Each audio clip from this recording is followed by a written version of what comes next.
Welcome to our channel. నేను Yagnamurthy.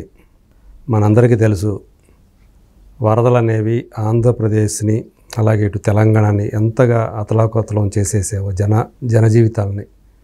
So ప్రధానంగా ఏపీలో చూసుకుంటే కృష్ణానదికి వచ్చినటువంటి వరదలు, అలాగే బుడమేరు పొంగినటువంటి దాని ఎఫెక్ట్ వల్ల విజయవాడ నగరమే చాలా అక్కడ అస్తవ్యస్తమైపోయింది. జనజీవితం అంతా కూడా ఇళ్లలోకి ఆల్మోస్ట్ గ్రౌండ్ ఫ్లోర్ కూడా నిండిపోయి ఫస్ట్ ఫ్లోర్ దాకా వచ్చాయని కూడా మనం చూసాము. ఆ విజువల్స్ అన్నీ కూడా అట్లాగే మిగతా పలు చోట్ల కూడా ఆ వరద బీభత్సం సృష్టించినటువంటి ఏవైతే ఆ ఘటనలు ఉన్నాయో, ఆ సన్నివేశాలు ఉన్నాయో మనం టీవీలో చూసాం. సో ఈ సందర్భంగా వరద బాధితులకి సహాయం చేయడానికి, ఆర్థికంగా ఆదుకోవడానికి తెలుగు చిత్రసీమ కదిలి ముందుకొచ్చింది. అనేక మంది సెలబ్రిటీలు, హీరోలు సో తమ వంతు ఆర్థిక సహాయాన్ని ప్రకటించారు. చిరంజీవి గారి దగ్గర నుంచి అనేక మంది మనం చూసాం.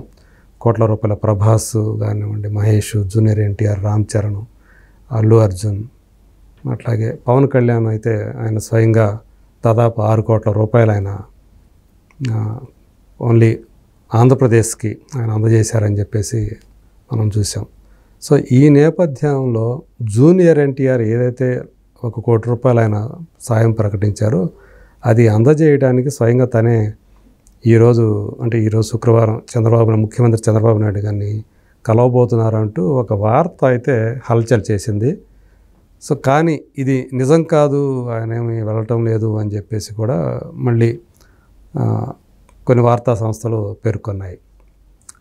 అసలు వీళ్ళు చాలా కాలంగా జూనియర్ ఎన్టీఆర్ ఇటు తెలుగుదేశం పార్టీకి కానివ్వండి, అలాగే నందమూరి వంశానికి సంబంధించి మిగతా వాళ్ళు ఎవరైతే ఉన్నారో వాళ్ళందరూ కూడా, అంటే బాలకృష్ణ ఫ్యామిలీ వాళ్ళందరూ కూడా దూరంగా ఉంటున్నారు, అలాగే నారావారి కుటుంబాన్ని కూడా దూరంగా ఉంటున్నారు అనే ఈ వార్తలు అయితే మనం చూస్తూనే ఉన్నాం. దానికి దాఖలాలు కూడా మనకు చాలా కనిపిస్తూ ఉంటాయి. సో ఈ అంశానికి సంబంధించి అసలు ఏం జరుగుతుంది, ఎందుకని జూనియర్ ఎన్టీఆర్ ఇలాంటి అంటే నందమూరి అభిమానులు ఎవరైతే ఉన్నారో వాళ్ళందరూ కూడా జూనియర్ ఎన్టీఆర్ని దూరం పెడుతూ వస్తున్నారు. సో ఇలాంటి వాతావరణంలో జూనియర్ ఎన్టీఆర్ ఏదైతే తను తీసుకుంటున్న స్టెప్స్ కానివ్వండి, తన ఆలోచనలు కానివ్వండి, అంటే దూరంగా ఉండటానికి ఏమేమి అంశాలు దోహదం చేసి ఉంటాయి, మనతో మాట్లాడటానికి సీనియర్ సినీ రాజకీయ విశ్లేషకులు అప్పాజీ గారు ఉన్నారు. సో అప్పాజీ గారు నమస్కారం అండి. నమస్తే యజ్ఞమూర్తి గారు. సో జూనియర్ ఎన్టీఆర్ సో ప్రస్తుతం ఆయన వార్తల్లో వ్యక్తి అనుకోవాలి. ఒక పక్క ఆయన సెప్టెంబర్ 27న దేవర సినిమా రిలీజ్ కాబోతోంది. సో ఈ సందర్భంగానే ఈ టైంలో ఆయన ఆంధ్రప్రదేశ్ వరద బాధితులకి, అలాగే ఇటు తెలంగాణ వరద బాధితులకు సంబంధించి 1 కోటి రూపాయలు ఆయన విరాళం ప్రకటించారు. సో 50 లక్షలు అని చెప్పేసి. సో ఈరోజు ఆయన రామ్ చరణ్ కూడా వెళ్ళి చంద్రబాబు నాయుడు గారికి మీట్ అవ్వబోతున్నారు. సో వాళ్ళు ప్రకటించినటువంటి నగదుకు సంబంధించి ఏదైతే విరాళం ఉందో దానికి సంబంధించిన చెక్కును అందజేయబోతున్నారని చెప్పి వార్తలు వచ్చాయి.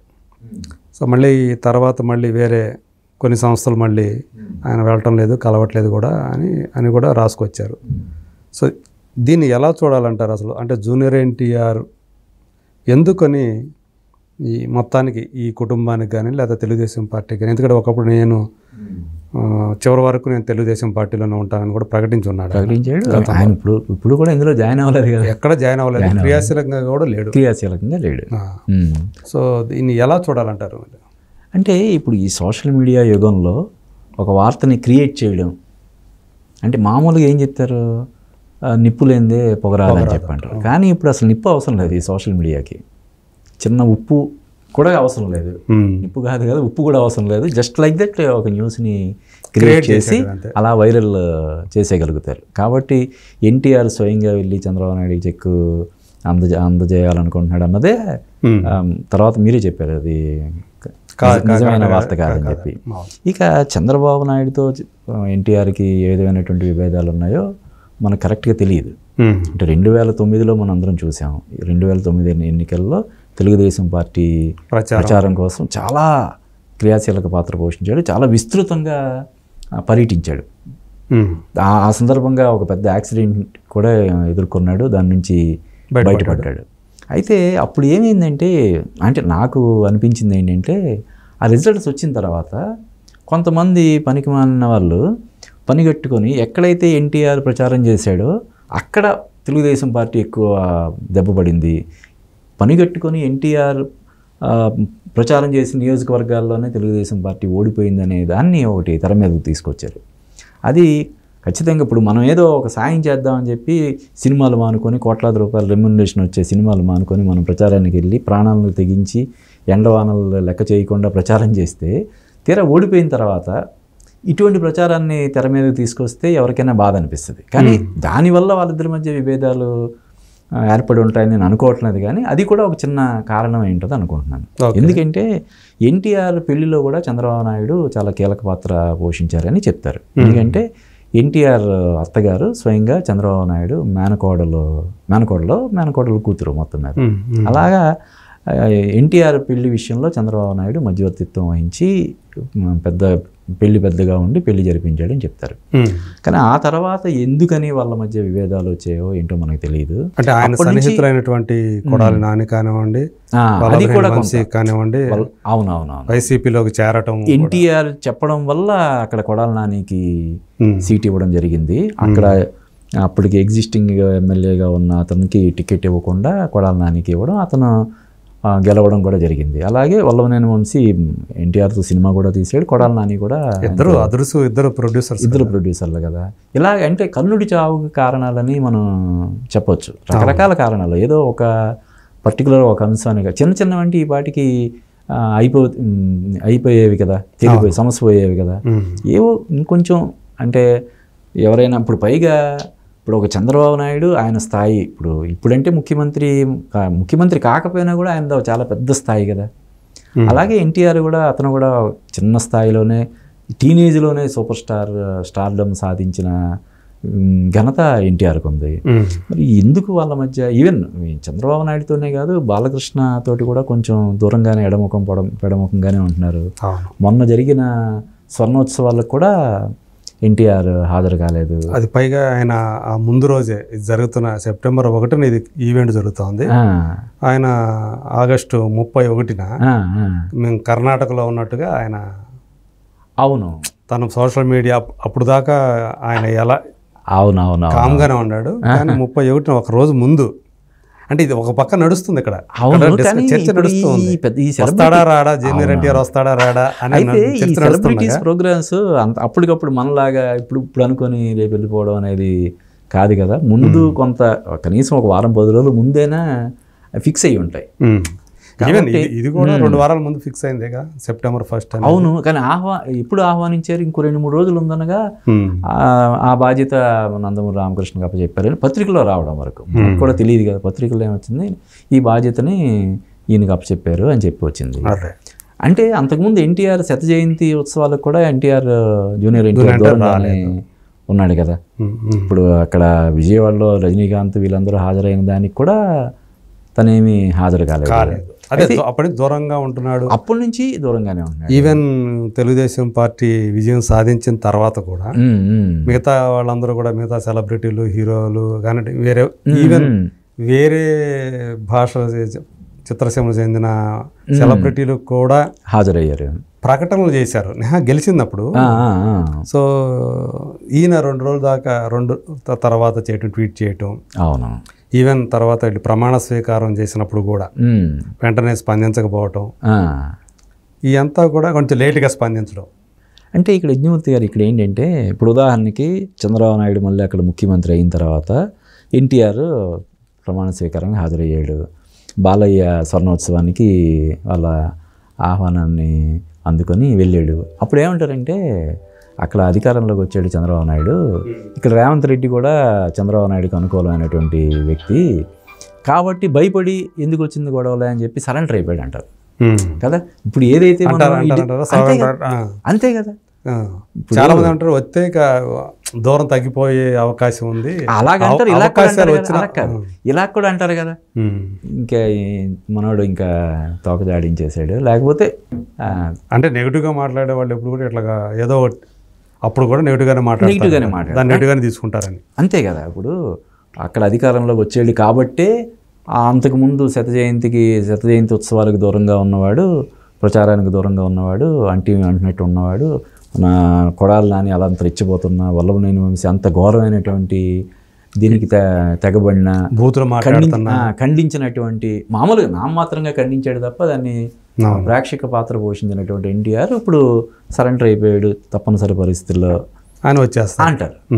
అంటే అలానే మనం ఇక్కడ ఎన్టీఆర్ దూరంగా ఉండడాన్ని మనం సమర్థించడం లేదు, కానీ ఒకవేళ ఎన్టీఆర్ అటువంటి స్టాండ్ తీసుకొని సర్లే ఇంకెందుకులే అని చెప్పి ప్రమాణ స్వీకారానికి హాజరయ్యి స్వర్ణోత్సవానికి హాజరయ్యి ఉంటే ఇలాగా ఆ విధంగా కూడా అతని వ్యక్తిత్వాన్ని కొంచెం ప్రశ్నించే విధంగా ప్రచారం జరిగింది. ట్రోల్ చేసేవాళ్ళు ఆ రకంగానే ట్రోల్ చేస్తారు. అయితే ఏం జరిగింది అన్నది మనకు తెలియదు. ఇప్పుడు ఒక ఈ ఫెవిక్విక్ యాడ్ ఒకటి ఉంటుంది, ఇది దేన్నైనా అతికించగలదు విరిగిన హృదయాలను తప్ప.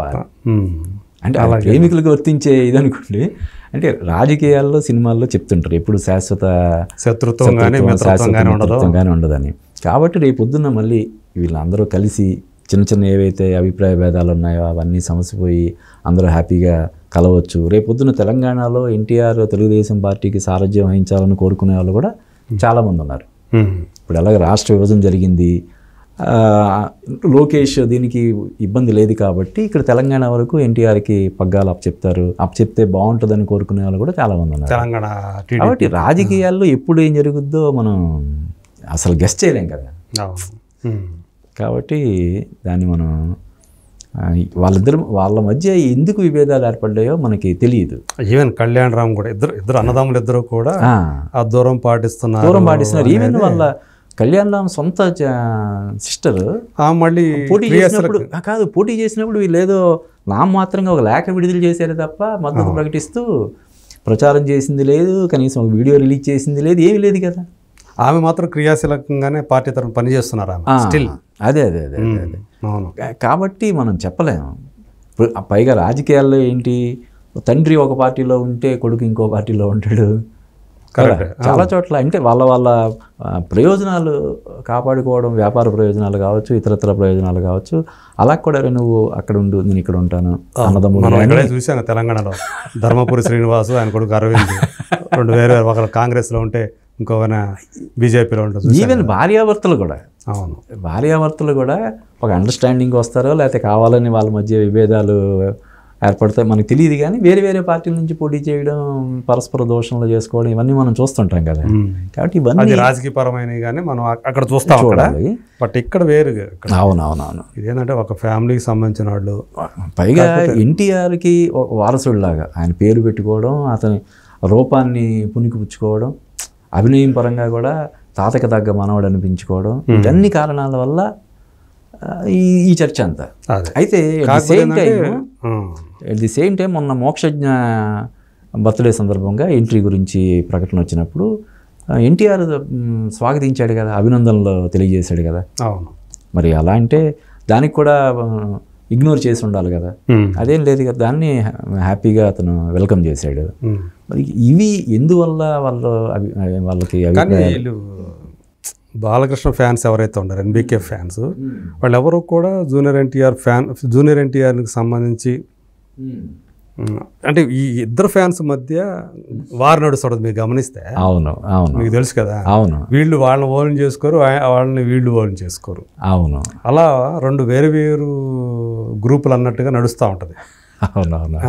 అంటే ఎన్టీఆర్ కెరీర్ బిగినింగ్లో కూడా అలాగే తను ఉన్నాడు కదా. తర్వాత ఎప్పుడో కొన్ని సినిమాలు అయిన తర్వాత అప్పుడు ఒక వేదిక మీద బాలకృష్ణ ఎన్టీఆర్ కలవడం, చాలా భావోద్వేగానికి లోనవ్వడం ఎన్టీఆర్, ఇవన్నీ మనం కొన్ని విజువల్లో చూస్తుంటాం. కాబట్టి మళ్ళీ ఎప్పుడైనా అతి త్వరలోనే జరుగుతుందేమో. ఇద్దరు రెండు కుటుంబాలకు కావాల్సినటువంటి ప్రముఖుడు ఎవరైనా కొంచెం చొరవ తీసుకొని ఎందుకు ఇది అని చెప్పి వాళ్ళని ఒక చోట కూర్చోబెట్టి టీ తాగిస్తే అయిపోద్ది. టీ కప్పులో తుఫాన్ లాగా అయిపోద్ది. ప్రస్తుతం టీ కప్పులో తుఫాన్ నడుస్తుంది. ఆ తుఫాన్ ఆగిపోతుంది. అంతే, జస్ట్ ఫోన్ కాల్. ఇప్పుడు చంద్రబాబు నాయుడు ఫోన్ కాల్ చేసినా అయిపోద్ది, ఎన్టీఆర్ చంద్రబాబుకు ఫోన్ కాల్ చేసినా అయిపోద్ది. ఆ ఫోన్ కాల్ చేసేందుకు తగిన ఇది దానికోసం మనం ఎదురు చూడడం తప్ప అంతే. ఇది శాశ్వతమైనటువంటి అంటే గరగరికి కహానీ లాగా ప్రతి కుటుంబంలో కూడా అన్నదమ్ముల మధ్య వీళ్ళు ఇద్దరు కూడా పేరున్న కుటుంబాలు కాబట్టి ప్రతి చిన్నది మనం భూతద్దంలో పెట్టి చూస్తున్నాం చూడకూడదు మామూలుగా అయితే. సో అదన్నమాట. ఓకే, థ్యాంక్ యూ అండి. ఓకే సార్, థ్యాంక్ యూ అండి.